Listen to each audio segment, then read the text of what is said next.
Okay, are we ready for a story? Yes. Now, tonight's story, it's about two mice. And the name of the story, it's called The Flying Fieldmice. And the story goes like this. Tim and Tilly Fieldmouse were sitting in a cornfield gazing up at the bright blue sky. As they watched the clouds floating by, Tilly spotted something special. Flying high above them was a helicopter. As it came nearer, Tim spotted something else. "Look!" he squeaked, pointing up in the sky. "Someone has just jumped up." Tim and Tilly Fieldmouse held their breath. Then all of a sudden, a parachute opened up, and a man floated gently to the ground. "I wish we could ride in a helicopter and go parachuting," said Tilly with a sigh. "But we're far too small." When Tilly looked around, Tim was gone. He had scampered up to the top of the hill where a tall sycamore tree grew. Underneath the tree, the ground was covered with sycamore seeds, just like tiny wings. "Look at me, Tilly!" cried Tim as he jumped into the air. "Have you ever seen a flying field mouse before?" What fun both little mice had! They flew around all afternoon. Whee! Whee! Until they were tired out. "Let's go flying again tomorrow," laughed Tilly, as the two field mice went home to bed. The end. The next story. Now the next story, it's about squirrel and an owl. And the name of the story is called The Monster on the Moon. And the story goes like this. There were once two little squirrels who lived high up in an old oak tree. On dark nights, the thing that they liked to do most was to watch the moon from their bedroom door window. "Is there really a man in the moon?" they asked Father Squirrel time after time. So one night, he brought his big brass telescope up to the squirrel's bedroom. "See it for yourself," smiled Father Squirrel as he pointed the telescope up at the dark night sky. Both little squirrels stood on their tiptoe and took it in turns to look at the moon through the big brass telescope. Can you see the moon in the moon yet?" joked their father.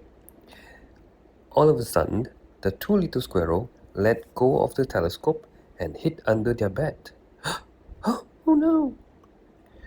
There's a huge monster on the moon with great big staring eyes!" they shouted with fright. "Ooh!" Father Squirrel leaned out of the bedroom door and started to laugh. "It's only Ollie the owl perched on the branches. He doesn't look much like a monster on the moon to me." The end. The last story. Now comes the last story. It's a little bit long. Now, What this kind of page is that? it's page 96. 96. And the name of the story is called Goodnight Everybody. Everybody. It's about hedgehogs. And the story goes like this. Mrs. Hedgehog had such a large family, it took simply ages for her 10 children to get ready for bed.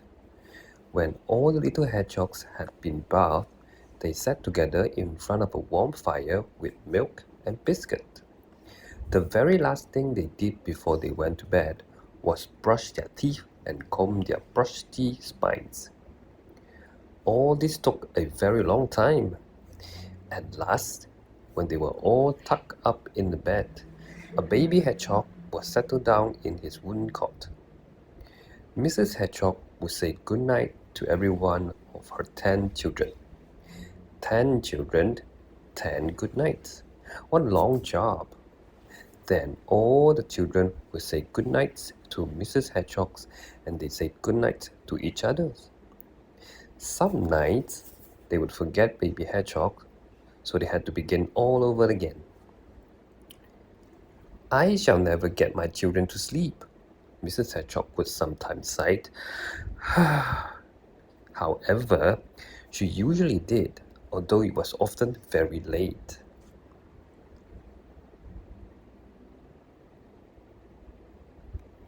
One night, when all the little hedgehogs were fast asleep, Oswald Owl flew into a tree nearby and began to hoot very loudly.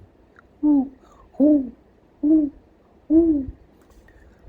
All the little hedgehogs woke up at once, got out of their beds, and began to play. Hey, wait, what's that? What's the sound? I wonder what sound is that?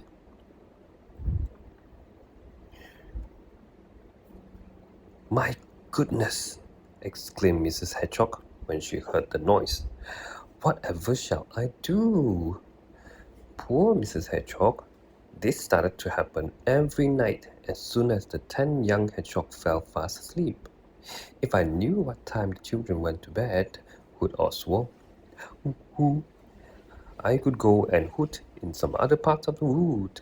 Hoot, hoot. This gave Mrs. Hedgehog an idea. Aha! She searched in one of her cupboards and found a large watch. So, the very next night, she gave it to Oswald the Owl. You can hoot up to 8 o'clock, not a minute longer. Oswald was very pleased indeed with his new watch. He hooted every night on a tree nearby while the hedgehog children got ready for bed. They all said good night to each other and settled down. Oswald then looked at his watch.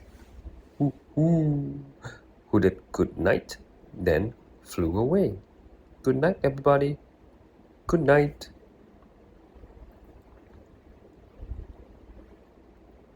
Whee! Good night, everybody. Good night, baby.